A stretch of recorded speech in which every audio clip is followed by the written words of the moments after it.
Hello everyone. Today we'll be learning what is bus. Okay. So before working with what is bus, we should know why it is important. Okay. जैसे अगर मुझे for example from one place to another place जाना है, जैसे for example Nagpur to Mumbai जाना है, तो I need certain means or mode of transport who will take me from Nagpur to Mumbai. Okay, so वैसे ही कंप्यूटर में जो डेटा और इंस्ट्रक्शंस घूमते हैं उनको भी कैरी करने के लिए एक मोड ऑफ ट्रांसपोर्ट कह सकते हैं, वो लगता है. So that mode of transport is called as bus. Okay, to establish the communication we need buses. Okay. So now what is bus? It is a set of conducting path for movement of data and instruction that interconnects the various components. Okay. And there are three types of buses: data bus, control bus and address bus. अभी यहाँ पे diagram में आपको दिखाई दे रहा है, they are called as system buses also.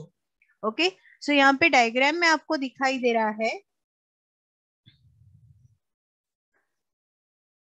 this is CPU or central processing unit, this is memory, and this is input and output devices. So there are three types of buses. One is control bus, address bus and data bus. So as the name suggests, data bus, तो data bus पे क्या travel होगा? Data travel होगा. Address bus, तो address bus पे क्या travel होगा? Address travel होगा. और control bus, तो control bus पे क्या travel होगा? कंट्रोल सिग्नल्स ट्रैवल होंगे. ठीक है, so you will see over here control bus के साथ बाय डायरेक्शनल कम्युनिकेशन है सीपीयू का, मेमोरी का और इनपुट आउटपुट डिवाइसेस का. बट एड्रेस बस पे देखिए, एड्रेस बस पे सिर्फ एड्रेस जाएगा. सो ये जो एड्रेस है सीपीयू और एड्रेस बस का कम्युनिकेशन वन डायरेक्शनल रहेगा, यानी सीपीयू एड्रेस बस पे का डेटा पढ़ेगा और एड्रेस बस मेमोरी से डेटा पढ़ेगा.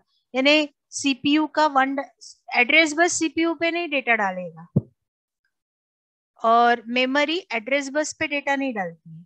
ठीक है, ये याद रखिएगा.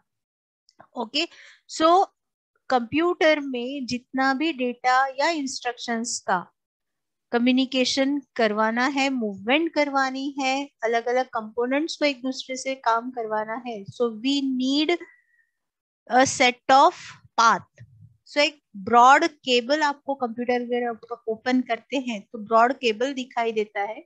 सो that broad cable consist of three buses, that is data bus, control bus and address bus. Okay.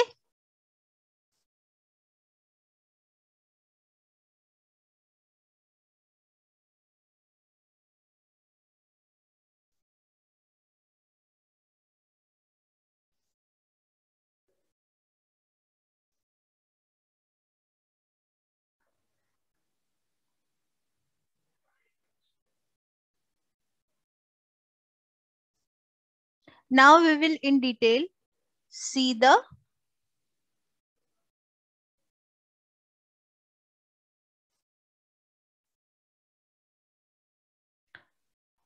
now we will see the detailed working of these three buses. Okay.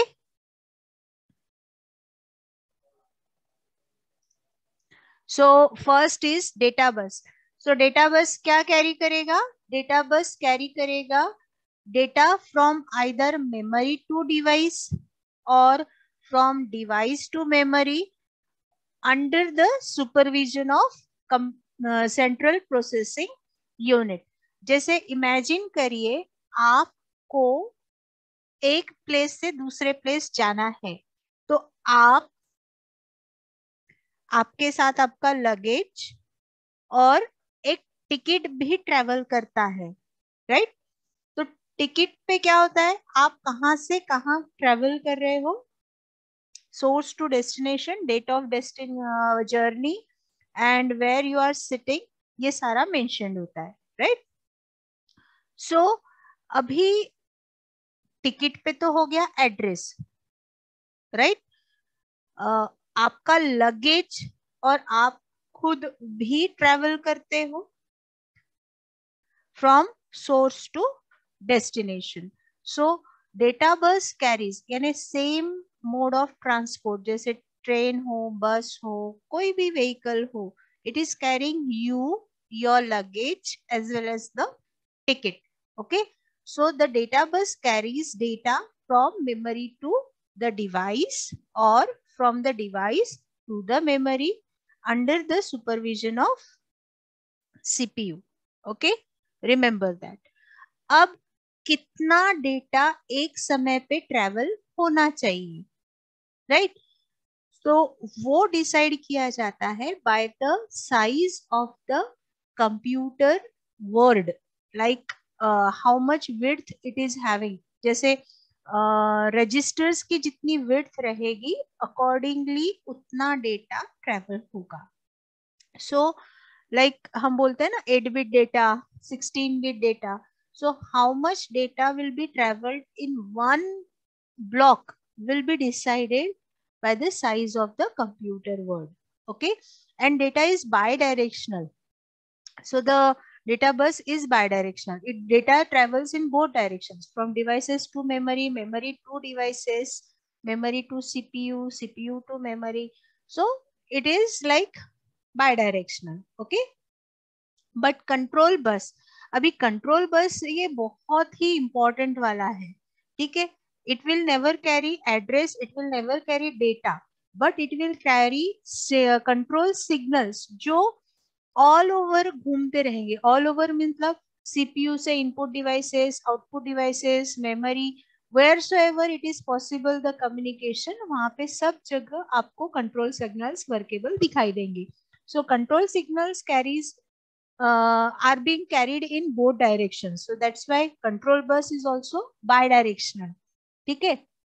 अब कितने control signals हो सकते हैं उसके हिसाब से, like आपका computer का आर्किटेक्चर क्या है, कैसा है, अकॉर्डिंगली डिसाइड किया जाता है कि कितने कंट्रोल सिग्नल्स होते हैं। जैसे फॉर एग्जांपल, अगर स्क्वायर बहुत बड़ा है, ट्रैफिक पुलिस कितने चाहिए, वो उस स्क्वायर के लेंथ पे और number of persons travelling on that particular square is decided, will decide rather कि कितने नंबर ऑफ ट्रैफिक पुलिस वहां पे रहेंगे।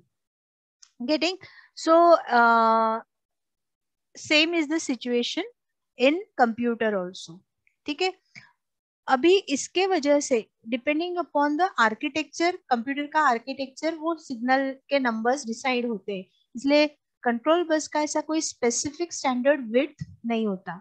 अगर आप कंप्यूटर का केबल निकाल के देखें, अगर आपने सीपीयू ओपन किया तो एक ब्रॉड कलर का, ग्रे कलर का स्ट्रिप दिखाई देगा, दैट इज द बस। और इस बस में एक छोटा सा थिन रेड लाइन दिखाई देगा आपको, so that thin red line is control bus. Okay, next is address bus. Address bus carries the address either of the devices or the memory locations. Either it has to approach the devices or it has to approach the memory. Okay, so that's why address bus is therefore unidirectional. अब address bus जो है उसका size कितना होता है, at least as the size of computer word. It may be wider than that. तो अगर wider than that है तो उस समय क्या होगा, it will have it can have a bigger address and it can map to larger in memory. जैसे हम लोग कभी extended memory करते हैं ना, attach अपने कंप्यूटर को या फोन को, तो उस समय additional number of locations create होते हैं, एडिशनल एड्रेसेस क्रिएट होते हैं, तो उसके लिए हमको बिगर साइज ऑफ एड्रेस लगता है। So this can be taken through the address bus. Okay, So it can be as per the size of computer word or maybe wider than that, depending upon how much memory is interfaced to the processor as well as what type of devices and their addresses are.